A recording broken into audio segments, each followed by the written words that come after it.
Permasalahan ratik di Banjarmasin secara berangsur-angsur sudah dapat teratasi dengan baik. Terbukti ratik yang dibuang warga ke wadah pembuangan sementara sudah mulai berkurang. Ini menandakan warga sudah mulai memahami tata cara memilah ratik. Meskipun situasi mulai membaik, namun Dinas Lingkungan Hidup diminta untuk terus meningkatkan upaya pengelolaan ratik karena penanganan ratik harus dilakukan secara cepat dan tepat.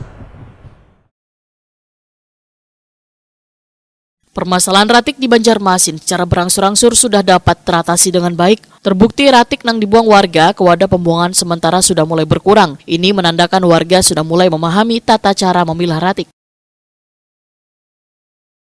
Warga pun perlu mendapatkan apresiasi karena kesadaran warga yang semakin meningkat dalam mengolah ratik. Demikian dipadahkan anggota Komisi 3 DPRD Banjarmasin, Nur Rahman, Waitakon di Prima TV Jelang Tengah Hari Rabu 21 Mei 2025. Politisi PKS ini menyatakan pentingnya peran Dinas Lingkungan Hidup Banjarmasin dalam terus mengatasi permasalahan ratik di kota Seribu Sungai ini, sehingga dinas terkait diminta untuk segeranya mengambil langkah-langkah strategis guna memastikan masalah ratik dapat teratasi secara efektif dan kada menimbulkan keluhan kembali dari warga. Nur Rahman memadahkan meskipun situasi mulai membaik namun Dinas Lingkungan Hidup untuk terus meningkatkan upaya pengelolaan ratik karena penanganan ratik harus dilakukan secara cepat dan tepat.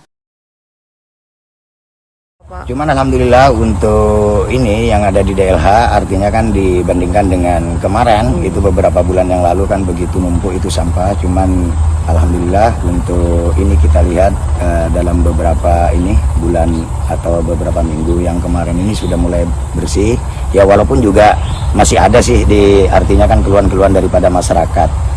Cuman mudah-mudahan artinya pihak dinas daripada DLH juga secepatnya lah untuk membereskan masalah yang ada di Banjarmasin ini.